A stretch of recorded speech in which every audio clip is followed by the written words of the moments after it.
નીતિન જાની એટલે કે ખજૂરભાઈ ગુજરાતમાં સારી એવી લોકચાહના ધરાવે છે અને ઘણા ફેમસ છે।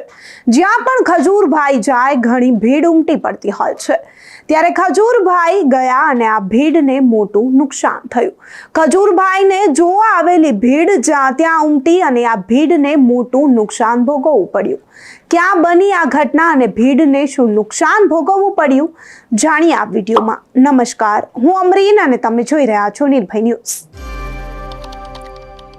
ભાવનગરના રિંગ રોડ પર એક દુકાન આવેલી દુકાનમાં ઉદ્ઘાટનનો કાર્યક્રમ હતો, જેમાં ખજૂરભાઈ જવાના હતા। ખજૂરભાઈને જોવા તેમના ચાહકો મોટી સંખ્યામાં ઉમટી આવ્યા, પરંતુ તેમના ચાહકોને નુકસાન થયું। નુકસાન એ થયું કે એકી સાથે આ ભીડ જે એકઠી થઈ હતી તેમાંથી ચોરોએ આતંક મચાવ્યો અને 11 લોકોના પાકીટ ચોરાઈ ગયા। એક માણસનું તો મોબાઈલ પણ જતો રહ્યો। ત્યારે અહીં પોલીસ પર પણ ઘણા સવાલો ઊભા થઈ રહ્યા છે। જ્યાં પોલીસ હાજર હતી ત્યારે જ જાહેર મંચ પરથી જે ભાઈ હતા, પ્રવક્તા હતા, તેઓ બોલે છે કે હવે તો હદ થઈ ગઈ, 11 લોકોના મોબાઈલ જતા રહ્યા। પહેલા તો એ વિડીયો પર નજર કરીએ જ્યાં પોલીસની હાજરીમાં જાહેર મંચ પરથી લોકો ત્યાં ઉમટેલા છે અને આવું એલાન કરવામાં આવે છે। આમ તો આ વિડીયો હાસ્યાસ્પદ પણ કહી શકાય। વસ્તુ ભાવનગર માટે શરમજનક કહેવાય।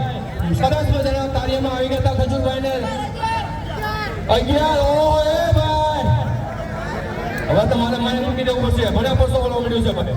એ દિલથી કહું છું, જેને પણ નજરમાં હોય, જેને પણ મળ્યું હોય, ચોક્કસ આવી ગયો છે અને સાહેબ ઉભા છે ભાઈ, એને જો બધા ઘણા કરે છે અને સાહેબે પણ એમના લાવ્યો છે।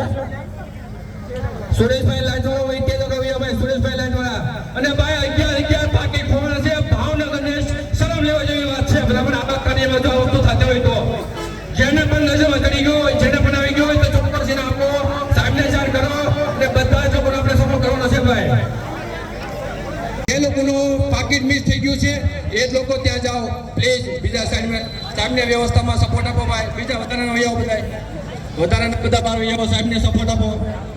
જેમનો પણ પાકીટ મિસ થયું છે ને એ ત્યાં રહેજો, બાકી બધા વૈયાઓ સપોર્ટ આપજો ભાઈ સાહેબને। અને 2 જણા જો ભાઈ સાબી ભેગું ન થાય સપોર્ટ કરો ભાઈ।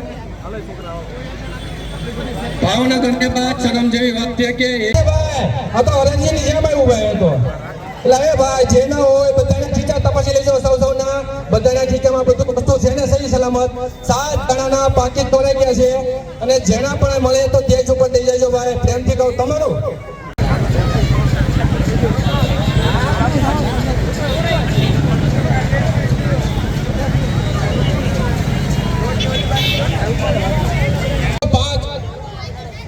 એ આલે છઠ્ઠું પાકીટ, આમાં કોક સાહેબ જો તમે સાહેબ અહીંયા છઠ્ઠું કોક પાકીટ મારું આવી ગયું છે ભાઈ। 6 કેસ આવી ગયા છે, એક મોટોરોલા મોબાઈલ આવી ગયો છે। ભલામણા આવા તમે આવા સરસ કાર્ય થતા હોય ને તમે ભલામણા આવું બધું આ સારું ન લાગે, જે પણ હોય તમે। આમ તો સામાન્ય રીતે કોઈ મોટી હસ્તી જ્યારે કાર્યક્રમના ઉદ્ઘાટનમાં ત્યારે કંઈ પણ આવતી હોય છે ત્યારે પોલીસનો ચુસ્ત બંદોબસ્ત ગોઠવવામાં આવે છે। ખજૂરભાઈ પણ આવવાના હતા ત્યારે પણ પોલીસનો ચુસ્ત બંદોબસ્ત ગોઠવવામાં આવ્યો, પરંતુ અહીં સવાલ એ થઈ રહ્યો છે કે પોલીસનો ચુસ્ત બંદોબસ્ત હતો છતાં આટલી મોટી ચોરી થઈ કઈ રીતે? 12 લોકોના સામાનની ચોરી થઈ જાય છે, 11 પાકીટ ચોરાઈ જાય છે અને એક મોબાઈલ ચોરાઈ જાય છે। ત્યારે પોલીસ પર પણ મોટા સવાલો ઊભા થઈ રહ્યા છે કે પોલીસ શું કરતી હતી? આમ પણ આપણી ગુજરાતની જનતા જ્યારે પણ કોઈ હસ્તી આવે એટલે મોટી માત્રામાં ઉમટી પડવું અને ભીડમાં જોડાઈ જવું। ત્યારે હવે આ ભીડને મોટું નુકસાન ભોગવવું પડી રહ્યું છે। ખજૂરભાઈને જોવા આવેલી ભીડને જે મોટું નુકસાન થયું તેને લઈને તમારું શું માનવું છે? પોલીસ બંદોબસ્ત પર પણ ઘણા સવાલો ઊભા થઈ રહ્યા છે। પોલીસ શું કરતી હતી તેમના વિશે પણ તમે શું માનો છો? અમને કમેન્ટ કરી ચોક્કસથી જણાવજો તથા અમારી ચેનલ નિર્ભય ન્યૂઝને લાઇક, શેર અને સબસ્ક્રાઇબ કરવાનું ભૂલશો નહીં। આભાર।